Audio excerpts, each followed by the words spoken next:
3, 2, 1, go. Hi friends, నేను మీ రాజేష్ రెడ్డి. మీరు చూస్తున్నారు రాజేష్ ఇంటీరియర్ క్రియేటివ్స్. మీ సపోర్ట్ అయితే రోజు రోజుకి చాలా హైగానే కనిపిస్తుంది. ఇదే ఎనర్జీతో ఇంకో మంచి వీడియో అయితే మీకు అప్లోడ్ చేస్తానని చెప్పాను కదా. ఇప్పుడు మీకు చూపిస్తుంది ఏంటంటే వాల్ కేర్ అనేది ఏంటంటే ఏ విధంగా అప్లై చేసుకోవాలి, అసలు ఎలా అప్లై చేసుకోవాలనేది ఏంటంటే నేను మీకు ఈ వీడియోలో అయితే చూపిస్తాను. మేము ఫస్ట్ ఆఫ్ ఆల్ మీరు తీసుకున్నది అంటే బిర్లా వాల్ కేర్ మాత్రమే వాడుతున్నాము. ఇది మార్కెట్లో కల్లా పుట్టీలు అనే కల్లా ద బెస్ట్ పుట్టి అని చెప్పొచ్చు. ఇది ఏంటంటే మన ఎన్విరాన్మెంట్కి కూడా ఎలాంటి ఇబ్బంది ఉండదు. మంచి వైట్ అయితే బాగానే కనిపిస్తుంది, కవరేజ్ కూడా బాగానే వస్తుంది. అంటే ఒక రూమ్కి ఫస్ట్ కోటింగ్ ఎట్లా లేదన్నా 1 బ్యాగ్ అయితే సరిపోతుంది అనమాట. కవరేజ్ అయితే మాత్రం చాలా బాగా వస్తుంది.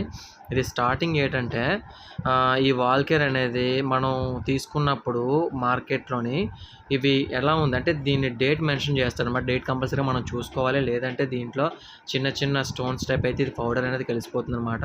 నెక్స్ట్ ఏంటంటే ఇన్నాళ్ళు రోజులు బట్టి అంత పాత పూర్వ రోజులు అంటే ఒక 6 ఇయర్స్ 7 ఇయర్స్ బ్యాక్ అయితే మాత్రం ఈ వాల్ కేర్ అనేది మనం యూజ్ చేసినప్పుడు బై హ్యాండ్తోనే మిక్సింగ్ అనేది ఉండేదన్నమాట. అప్పుడు చిన్న చిన్న ఉండలాగైతే ఉండిపోయేది.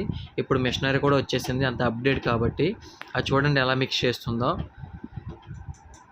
దానివల్ల ఏంటంటే వాల్ కేర్ మిక్స్ చేస్తున్నప్పుడు మనకి చిన్న చిన్న స్టోన్స్ టైపు ఉండల టైప్ కూడా అనేది ఏంటంటే ఉండదు, స్మూత్గా అనేది ఏంటంటే మనకి కలిసిపోతుంది అనమాట.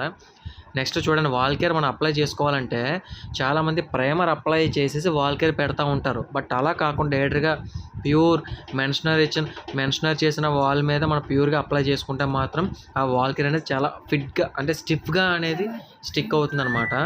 స్టిక్ అవుతున్నప్పుడు ఏంటంటే ఇప్పుడు చూడండి, మా స్టాఫ్లో కుర్రాడు కూడా ఆ వాల్ కేర్ అనేది డైరెక్ట్గా అప్లై చేస్తున్నాడు. అప్లై చేసే ముందు ఫస్ట్ ఆఫ్ ఆల్ ఏంటంటే వాల్ అనేది కొంచెం రఫ్ ఉంటుంది అనమాట. ఇప్పుడు శాండ్ అనేది ఏంటంటే చాలా రఫ్గా ఉంటుంది కాబట్టి వాల్ అనేది ఫస్ట్ ఆఫ్ ఆల్ కొంచెం క్లీన్ చేసుకోవాలి. క్లీన్ చేస్తే ఆ వాల్ మీద ఉన్న శాండ్ అంతా రిమూవ్ అయిపోతుంది. ఆటోమేటిక్గా వాల్ అనేది చాలా స్మూత్ అవుతుంది అనమాట. ఆ స్మూత్ అవుతున్నప్పుడు అప్పుడు చూడండి వాల్ కేర్ తీసుకొని స్మూత్గా కింద నుంచి పైకి అంటే డౌన్ నుంచి అప్ అనేది అప్లై చేసుకోవాలన్నమాట. అప్లై చేస్తున్నప్పుడు చూడండి ఎంత నీట్గా ఎంత ఇదిగా అప్లై చేస్తున్నాడు. ఇది ఓన్లీ ఫస్ట్ కోటింగ్ మాత్రమే. వెంటనే 1 డే గ్యాప్ ఇచ్చి సెకండ్ కోటింగ్ అనేది మీరు అప్లై చేసేసుకోవచ్చు. అప్లై చేసిన తర్వాత నెక్స్ట్ ప్రొసీజర్ పేపరింగ్ అనేది ఉంటుంది. అది కూడా పేపరింగ్ ఎలా చేయాలనేది నేను మీకు నెక్స్ట్ వీడియోలో అయితే అప్లోడ్ చేస్తాను. ప్రజెంట్ అయితే వాల్ కేర్ అనేది ఏ విధంగా మిక్స్ చేసుకోవాలి, ఏం తీసుకోవాలనేది మీద మీకు అప్లోడ్ చేస్తాను అనమాట. ఇంకా మరిన్ని వీడియోల గురించి నా ఛానల్ అయితే సబ్స్క్రైబ్ చేయండి, రాజేష్ ఇంటీరియర్ క్రియేటివ్స్.